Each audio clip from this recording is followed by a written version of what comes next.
হীরক রাজার দেশের কথা যখন বললামই, তখন এই অধ্যাদেশগুলো নিয়ে যখন আমরা কথা বলছি, তখন আমাদের যে বুঝটা দেয়া হচ্ছে সংসদ থেকে, সেটা আমার মনে হয় যে একটা উক্তি আছে যে অনাহারে নাহি খেত, বেশি খেলে বাড়ে মেদ। মানে রাজা বুঝাচ্ছে শ্রমিকদের বা প্রজাদের যে অনাহারে থাকলে তোমাদের আর ইয়ে করার দরকার নাই, মানে মনের মধ্যে খেদ বা দুঃখ রাখার দরকার নাই, তোমরা এটাই ভালো তোমাদের জন্য, কারণ বেশি খেলে মেদ হয়। মানে জনগণকে এই সলিম বুঝটা তারা দিচ্ছে যে এই অধ্যাদেশগুলো আসলে তোমাদের জন্য ভালো না, আমরা আবার সংশোধন করব এবং এটা আরও শক্তিশালী করে সেটা আমরা পাশ করব।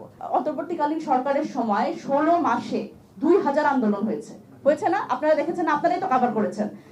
এই 16 মাসে 2000 আন্দোলন হঠাৎ করে নাই হয়ে গেল না? আপনারা খেয়াল করেছেন? আন্দোলন কিন্তু নাই।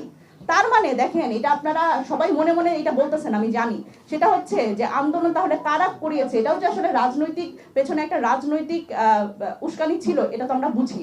এবং সরকারি চাকরিজীবী যারা, তাদের পক্ষ থেকে 76% আন্দোলন হয়েছে এই গত 18 মাসে।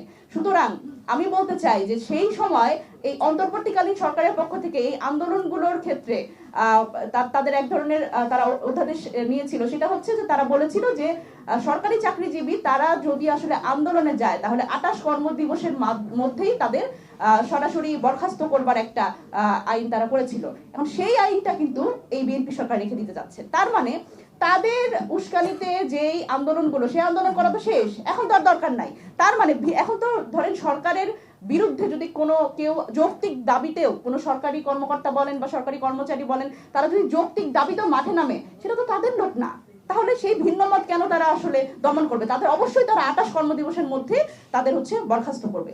এই হচ্ছে বাংলাদেশের অবস্থা। এখন আমরা যে হীরক রাজার দেশে এত দ্রুত পৌঁছে গেলাম, এই পরিস্থিতিতে পৌঁছে গেলাম, এই জায়গাতে আমার মনে হয় যে আরেকটু দেরি করতে পারতেন ওনারা। এটা খুব নির্লজ্জভাবে এবং নগ্নভাবে তারা এই কাজটি করছেন এবং নিজেদের নির্বাহী ক্ষমতা বাড়ানোর জন্য আসলে সাধারণ মানুষকে একটা পুতুল বানিয়ে ফেলার যে প্রবণতা আমরা দেখছি, সেটি কিন্তু আমরা আমাদের জন্য আসলে অশনি সংকেত। তো সেই জায়গা থেকে আমি বলবো যে আমাদের সকলের নিজ নিজ অবস্থান থেকে এই সচেতনতাটা জরুরি এবং সবার যার যার অবস্থান থেকে এই অধ্যাদেশগুলো নিয়ে কথা বলা এবং এই অধ্যাদেশগুলো যাতে বাতিল না হয়, যেগুলো আসলে জনস্বার্থে গুরুত্বপূর্ণ, এই বিষয়ে আমি সরকারেরও পক্ষ থেকে আমি মানে আমাদের পক্ষ থেকে আহ্বান জানাই যে সরকারেরও আসলে টনক নড়া উচিত, তারা হুঁশে ফিরেন।